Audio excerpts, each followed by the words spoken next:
सुबह से जिक्र किया जा रहा है ये वो 108 घोड़े 108 घोड़े जो प्रतीकात्मक तौर पर उन योद्धाओं को एक तरीके से श्रद्धांजलि है जिन्होंने अपने प्राणों की आहुति दी।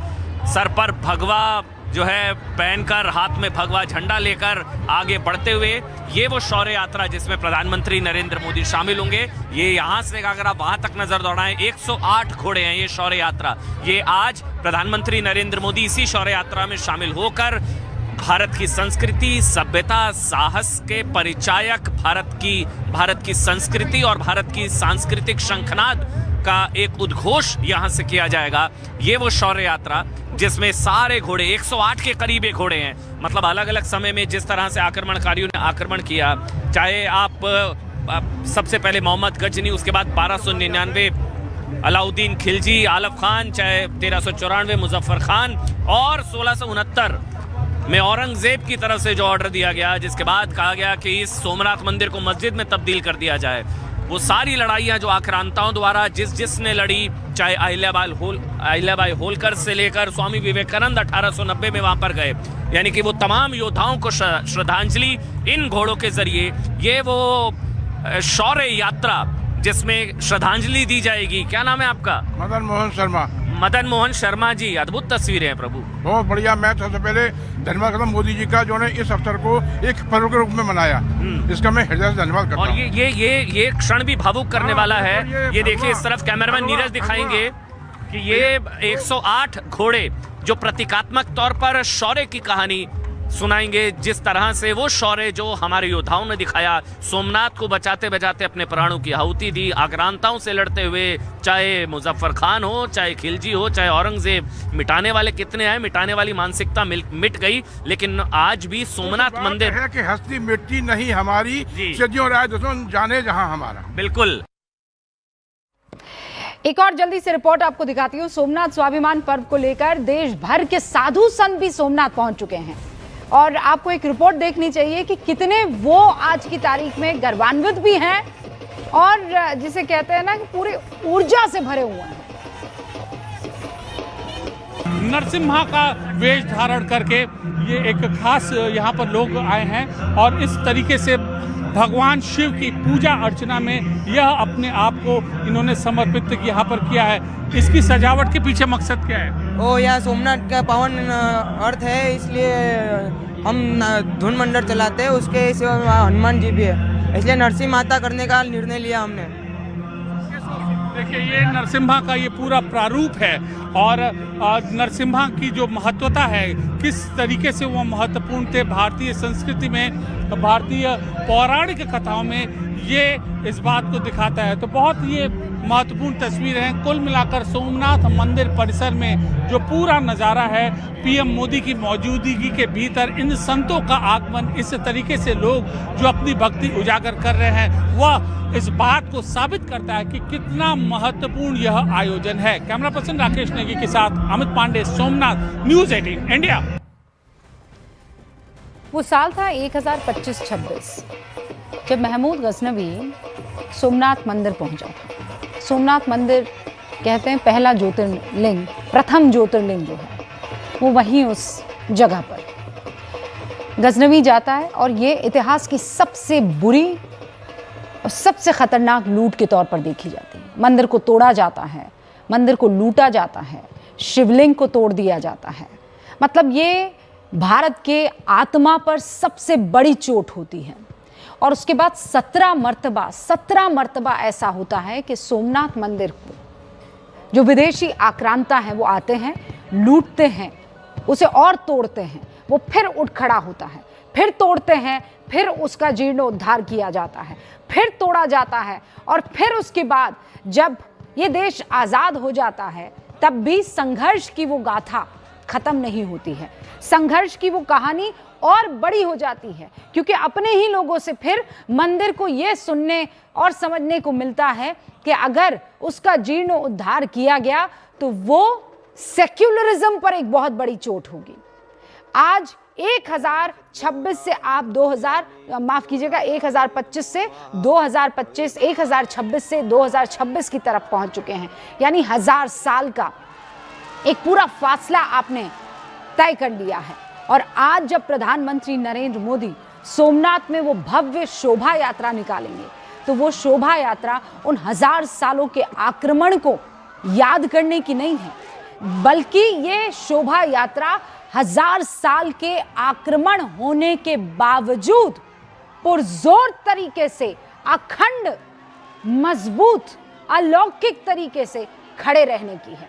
और यही भारत ने अपने तमाम बाशिंदों के साथ दुनिया को बताया है।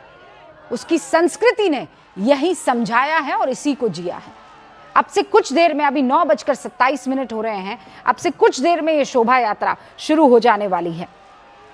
कहा यह जा रहा है कि प्रधानमंत्री नरेंद्र मोदी इस शोभा यात्रा में शामिल होने के बाद राजकोट का रुख करने वाले हैं और फिर वहां से वो अहमदाबाद, साबरमती जाने वाले हैं। लेकिन प्रधानमंत्री नरेंद्र मोदी जब यहाँ पहुंचे उससे पहले एक बड़ा लेख उन्होंने पोस्ट किया था, जिसमें उन्होंने कहा कि पिछले 1000 सालों में सोमनाथ मंदिर का बने रहना देश के अदम्य सभ्यता की भावना को दिखाता है। उन्होंने कहा बार बार हमलों और भारी मुश्किलों के बावजूद सोमनाथ मंदिर आज भी शान से खड़ा हुआ है। सोमनाथ मंदिर पर हुए पहले हमले के 1000 साल पूरे होने के ऐतिहासिक मौके पर एक लेख प्रधानमंत्री ने लिखा और कहा कि यहाँ इस देश की आत्मा शाश्वत घोषणा करती है। ये शानदार मंदिर देश के पश्चिमी तट पर गुजरात के प्रभास पाटन नाम की एक जगह पर स्थित है। और सिर्फ मंदिर की कहानी नहीं है, आप इसे प्लीज मंदिर की कहानी के तौर पर मत देखिए। भारत माता के अनगिनत बच्चों के अटूट साहस की ये कहानी है, जिन्होंने देश की संस्कृति और सभ्यता की रक्षा की है। लाखों लोगों द्वारा ये पूजा जाने वाला ज्योतिर्लिंग आज एक अद्भुत और अलौकिक दृश्य से गुजरेगा। बस वो थोड़ी देर मेरे सारे सहयोगी मेरे साथ मौजूद हैं, अमित भी मौजूद हैं और साथ में अमन भी मौजूद हैं और हमारे साथ अलग अलग जो चेहरे हैं जिन्होंने सोमनाथ से या भारत की संस्कृति से जुड़े काम किए हैं, न्यूज़ 18 इंडिया के दर्शकों से अपने विचारों को साझा करेंगे। आप जानते हैं आज रविवार का दिन है, फिर भी सोमनाथ में सुबह सुबह एक खास वर्ग सोमनाथ स्वाभिमान यात्रा में शामिल होने के लिए उमड़ पड़ा है। और ये खास वर्ग क्या है जानते हैं आप? ये देश का भविष्य है, ये जेन ज़ी है। बहुत बड़ी तादाद में युवा सनातन के इस महा आयोजन में शामिल होने के लिए पहुंच रहे हैं और ये सभी पीएम मोदी के स्वागत के लिए तैयार है। अब से थोड़ी देर में प्रधानमंत्री वहां पर पहुंचेंगे, उनका रथ तैयार हो गया है। लेकिन आप ये तस्वीरें देखिए, आपको बहुत प्रसन्नता होगी। और राइट हैंड साइड आप देखेंगे, अच्छा ये देखिए सोमनाथ स्वाभिमान 1000 वर्ष सन ऑफ गुजरात। दिखाइए थोड़ा सा ऊपर करिए भाई। मोदी है तो मुमकिन है, हर हर मोदी, घर घर मोदी। भाई आज तो हर हर महादेव, नीचे करिए, चेहरा दिखाइए भाई। आज तो हर हर महादेव का दिन है, आप हर हर घर घर मोदी लिखकर लाइए। क्या नाम है आपका? पटेल इशिता। इशिता, क्या मैसेज है, क्या किसने बनाया ये? हम सबने मिलकर बनाया है। आप सबने मिलकर बनाया। क्या कहना चाहेंगी प्रधानमंत्री जी के लिए, क्या मैसेज है और क्या मैसेज आप दे रही हैं? प्रधानमंत्री गुजरात में जन्मे हुए और हम भी गुजरात के वासी हैं, वो ये हमारे लिए बहुत भाग्य की बात है। और हमारे वड़ा प्रधान जी हम सबके दिल में बसते हैं, इसीलिए हम उनका बहुत भव्य स्वागत करना चाहते हैं। और ये देखिए, दिखाइए एक बार, दिखाइए इसको। ये है रूबिका, इसमें लिखा है रिफॉर्मर, परफॉर्मर, ट्रांसफॉर्मर, सबका साथ सबका विकास, प्रधान सेवक, कॉन्स्टिट्यूट। देखिए एआई का जमाना है साहब, अब एआई का जमाना है तो एआई की तस्वीर है और नीचे लिखा हुआ है from soil of Gujarat to soul of India. वाह, देखिए, from soil of Gujarat to soul of India. Modi है तो मुमकिन है, बिल्कुल मोहब्बत है, son of Gujarat. A warm welcome to our honorable Prime Minister Narendra Modi ji of Somnath Jyotirling.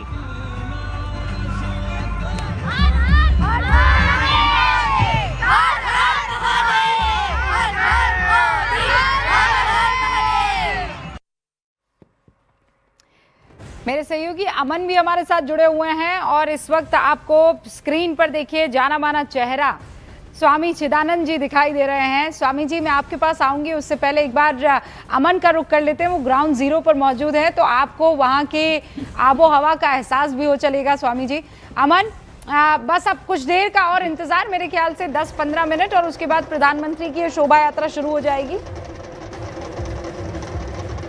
बिल्कुल रूबिका, शोभा यात्रा, शौर्य यात्रा, बल्कि इसका नाम शौर्य यात्रा, शौर्य उन वीर सपूतों का जिन्होंने सोमनाथ के लिए अपने प्राणों की आहुति दी। मैं एक बार तस्वीरें दिखाऊंगा, स्वामी चिदानंद जी से बात करेंगे, लेकिन एक बार ये फिर से देखिए तस्वीरें। घोड़े तैयार हैं, 108 घोड़ों का दस्ता है ये, जो प्रतीकात्मक तौर पर उन वीर सपूतों को श्रद्धांजलि के तौर पर यहाँ पर लाया गया है। 108 घोड़े हैं ये कुल मिलाकर, और ये शौर्य यात्रा जो है जब यहाँ से चलेगी तो अलग ही नज़ारा देखने को मिलेगा।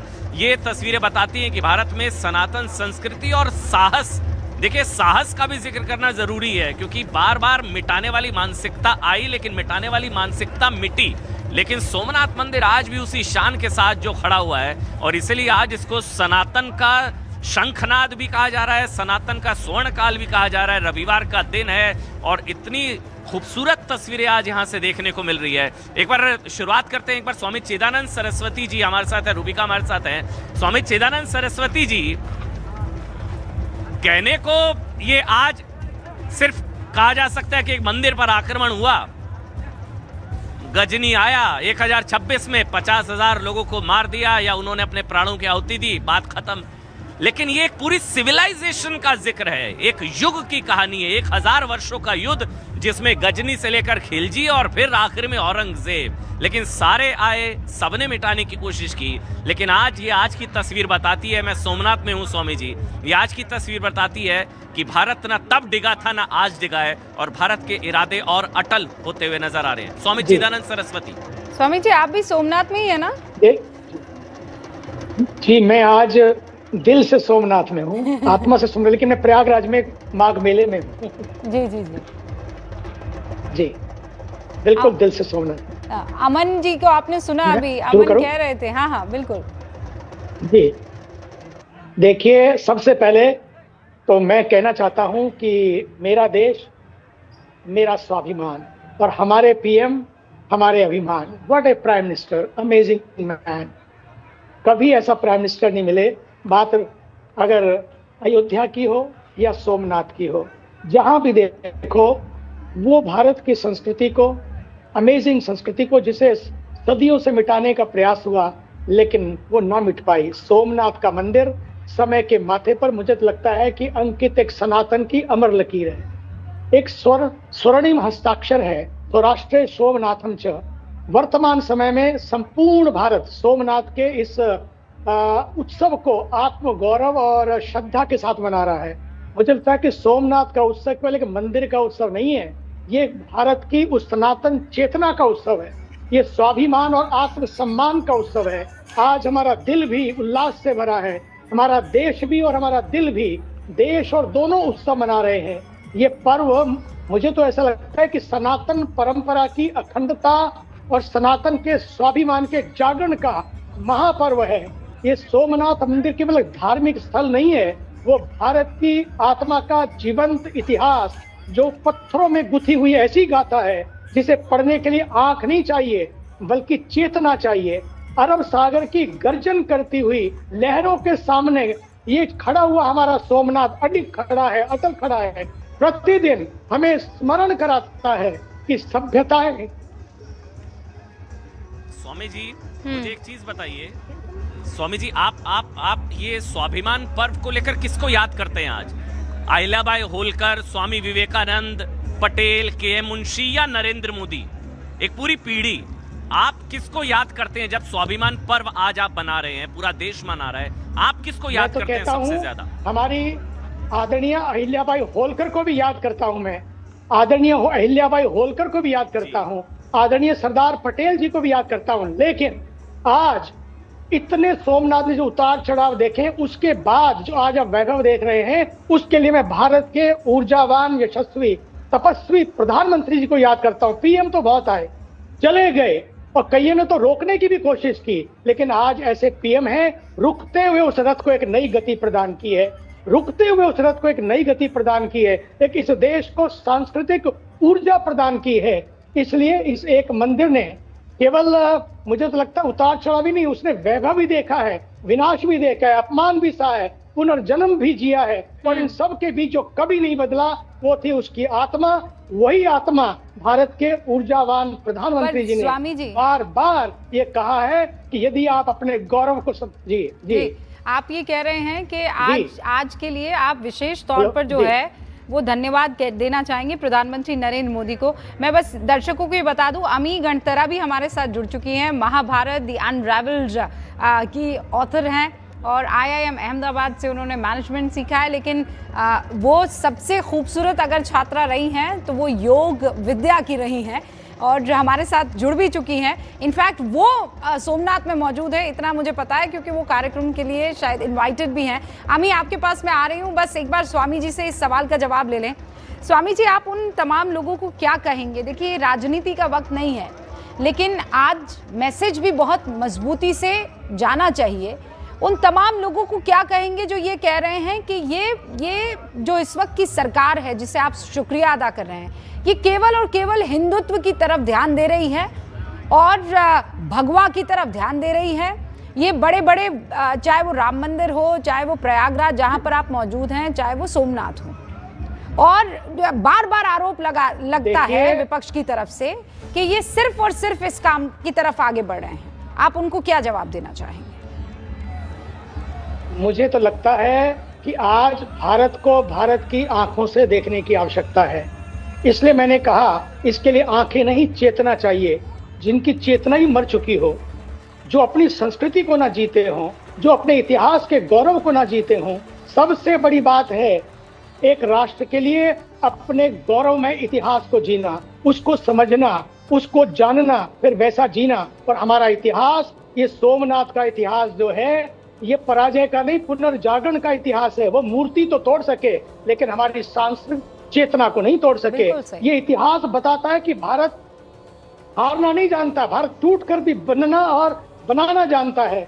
जब जब सोमनाथ गिरा तब तब भारत ने अपने भीतर झांका। और मैं तो कहूंगा, हम मिटे नहीं हैं, हम सो रहे थे और जागे हैं। मैं तो इनको भी कहूंगा, जागो, उठो, आगे बढ़ो, अपने वतन को आगे बढ़ाओ, अपने राष्ट्र के साथ मिलकर काम करो। राजनीति से नहीं बल्कि राष्ट्र नीति से आगे बढ़कर अपने को समर्पण कर। गर्जनी आए, गर्जना की, लेकिन गरजते गरजते वो भी गिर गए और टूट गए। अहंकार था, लूट था, विध्वंस का उन्माद था, लेकिन उन्होंने कहा सब मिटा देंगे। लेकिन कुछ समय जरूर लगा, लेकिन इतिहास ने सुना और गर्जने वाले गर्जनी भी आज गुम हो गए। अगर ये चाहते हैं कि बने रहें, मिटे नहीं, तो इनको भी आगे आना चाहिए। नहीं तो गजनी की तरह इन पर भी गाज गिरेगी और ये भी मिटेंगे, क्योंकि बात सांस्कृतिक चेतना की है। ये केवल राजनीति की नहीं है। ना उनकी देखिए, ना गर्जनी की गर्जना शेष रही, ना उनका वैभव, उनके महल, उनकी ईंटें, धूल भी मिट्टी बन गई, उनकी तलवारें भी संग्रहालयों में कैद हो गई। उसी तरह इसी धरती पर मैं कहता हूँ, आज मैं कहना चाहता हूँ, जैसे सोमनाथ आज अडिग खड़ा है, शांत, तेजस्वी, और ये बता रहा है कि मैं अगर खड़ा हूं तो मैं कह देना चाहता हूं कि सत्ता समय की दासी होती है, पर सत्य समय का स्वामी होता है। वक्त को जिसने नहीं समझा उसे मिटना पड़ा है, वक्त को जिसने नहीं समझा उसे मिटना पड़ा है। बच गए तलवार से तो फूल से कटना पड़ा है, चाहे कितनी ही बड़ी हो, चाहे कितनी ही कड़ी हो, वक्त की धार से सबको यहाँ से मिटना पड़ा है। मैं तो कहता हूँ, अगर वक्त को नहीं समझे तो वक्त बीत जाएगा, उसके साथ आप भी चले जाएंगे, कोई याद रखने वाला नहीं होगा। रावण जैसे लोग आए, सिकंदर जैसे लोग आए, वो भी चले गए। अब समय है हिंसा फैलाना, ये गलत बात है। नए नए नैरेटिव घड़ना देश में, एक तरफ तो नरसंहार है, दूसरी तरफ दुष्प्रचार है। और ये मैं कहना चाहता हूँ, बाहर जाकर नैरेटिव बनाने वालों को या देश के भीतर नैरेटिव बनाकर नेगेटिविटी फैलाने वालों को हिंसा क्षणिक होती है, आस्था शाश्वत होती है। जो नष्ट करता है वो स्वयं नष्ट हो जाता है, और जो निर्माण करता है वही युगों युगों तक जीवित रहता है। इसलिए 1026 से 2026 तक 1000 वर्षों की यात्रा कम नहीं होती है। चाहे अहिल्याबाई होलकर जी का पुनरुद्धार, सरदार पटेल वल्लभ भाई जी का संकल्प और स्वतंत्र भारत में अब राष्ट्रीय आत्मसम्मान का जो नवोदय हुआ है, उस समय सरदार पटेल ने कहा था कि सोमनाथ का पुनर्निर्माण केवल मंदिर का निर्माण नहीं, राष्ट्र की पुनर्आत्मा का जागरण है। और तो राजेंद्र प्रसाद जी ने उद्घाटन करते ये भी कहा था, ये मंदिर केवल पत्थरों का नहीं, ये भारत की आत्मा का मंदिर है। इसलिए भारत के ऊर्जावान प्रधानमंत्री जी ने नेतृत्व में और सोमनाथ के वैश्विक गौरव को जो आज बढ़ाया है, मैं कहता हूं ऐसे प्रधानमंत्री हैं जिन्होंने राष्ट्र की विरासत को केवल सम्मान नहीं दिया बल्कि स्वामी जी वो शब्दों के जरिए साफ तौर पर नजर भी आ रहे हैं, वो आक्रोश भी हैं, वो गर्व भी है, और एक गुरु जो चेतना जगाने की कोशिश करता है वो भी दिखाई दे रहा है। मैं अमन आपके पास आऊंगी, उससे पहले हमारे साथ यहाँ पर जो अमी गणतरा जी हैं उनका भी रुख कर लेते हैं। अमी जी, आपके भाव आज क्या है? नमस्ते, नमस्ते आप सभी को, प्रणाम स्वामी जी। शब्द नहीं है कहने को, ये सोमनाथ स्वाभिमान की बात हो रही है, पर जैसे स्वामी जी ने कहा ये भारत के स्वाभिमान की बात है, ये सनातन के स्वाभिमान की बात है।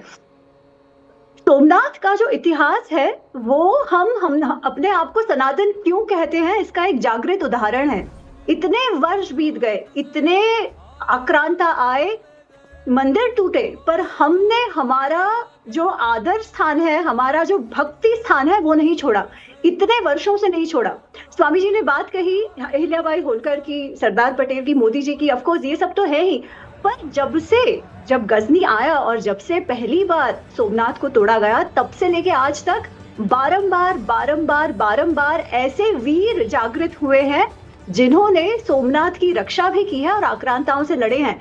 मैं गुजरात से आती हूँ, गुजराती हूँ, हमारे में एक बहुत ही प्रसिद्ध काव्य है, हमीर काव्य कहा जाता है, जिसमें हमीर गोहिल नामक एक 16 वर्ष का बच्चा है, 16 वर्ष का राजपूत है, वो जफर खान की पूरी सेना के साथ लड़ता है, अपना शीश दे देता है। तो ये बात है 1390 के आसपास की वो बात है, जफर खान से उसका युद्ध हुआ है, ये बार बार हुआ है। अहिल्याबाई जी होलकर के पहले कुमार पाल थे, उन्होंने भी मंदिर का पुनरुत्थान किया है, तो ये करते रहे हैं, यही हमारी सनातन संस्कृति रही है। तो मेरे लिए तो आज शब्द नहीं है कहने को, आपके द्वारा जो मैं ये पिक्चर्स देख रही हूँ, फोटो देख रही हूँ, आज एकदम भाव विभोर हो जा रही हूँ। हाँ, और अमन तो वहाँ ग्राउंड जीरो पर मौजूद है। स्वामी चिदानंद जी, मैं एक सवाल लेना चाह रहा था आमी जी, और स्वामी चिदानंद अगर आप तक भी आवाज पहुंच रही है। हमने पटेल का जिक्र किया, के मुंशी का जिक्र किया, अहिल्याबाई होलकर का जिक्र किया, प्रधानमंत्री नरेंद्र मोदी का जिक्र किया, खिलजी से लेकर औरंगजेब तक का जिक्र किया, वो क्रूर आक्रांताओं का। नेहरू का जिक्र कोई आप में से कोई करना चाहेगा? क्योंकि नेहरू के योगदान का भी जिक्र होता है, वो योगदान इस तरह से कि जितना नीचे खींचने की कोशिश की गई, ये भारतीय संस्कृति सभ्यता और ऊपर चढ़ती हुई नजर आई। नेहरू को लेकर कोई जिक्र आप में से करना चाहेगा? आमी, आप अगर करना चाहें। स्वामी जी ने एक बात कही कि सोमनाथ जो है वो हमारी चेतना स्थान है, उसे चेतना से देखना चाहिए। गजनी ने हमारे मंदिर को तोड़ने का, जो फिजिकल स्ट्रक्चर है उसको तोड़ने का काम किया। नेहरू जी ने जो किया है, मुझे ये बहुत दुख के साथ कहना पड़ रहा है, हमारी चेतना को तोड़ने का काम किया। जब सोमनाथ का मंदिर बन रहा था, अब सोमनाथ के मंदिर में सरकार का पैसा नहीं लगा है, सोमनाथ के मंदिर में हर एक भक्त का पैसा लगा है, जो हम कहते हैं पब्लिक फंडेड। जो सरदार पटेल जी ने जब उसका पुनर्निर्माण करवाया, तब लोगों का पैसा लगा है। और उस समय जो एक सनातन सभ्यता के पुनरुद्धार की बात चल रही थी, तब हम कभी नहीं भूल सकते कि तब के जो हमारे प्रधानमंत्री थे, उन्होंने केवल इस बात का साथ नहीं दिया, वो तो एक बात है, पर ये प्रयत्न भी किया कि राष्ट्रपति भी वहां ना जाए। तो ये बहुत ही दुखद बात है, ये चेतना को तोड़ने वाली बात है। अब इससे ज्यादा तो क्या कहूँ, पर देखिए बात यही है, सनातन है, चेतना को तोड़ा भी गया तो भी वो वापस हुआ है। वीर हमीर जी गोहिल जिनका आपने जिक्र किया जी, आपने वीर हमीर जी, मैं रूबिका 1 मिनट के लिए रोक रहा हूं, क्योंकि एक बार मैं कैमरामैन को कहूंगा, ये जो सीधा रास्ता जाता है ना, ये दरअसल ये वही हमीर चौक का जिक्र बार बार हो रहा है, जिसका जिक्र अभी आमी जी ने किया। वीर हमीर जी गोहिल 16 साल की उम्र में राजपूत लड़ाके, जिन्होंने खिलजी के जनरल से लड़ाई लड़ी और फिर अपने प्राणों की आहुति दी।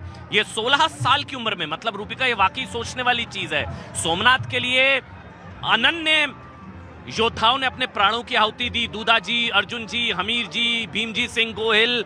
और आज शायद यहाँ पर आज की पीढ़ी को, जिसका सुबह से जिक्र हो रहा है, जेनजी, उन्होंने तो नाम भी नहीं सुना होगा।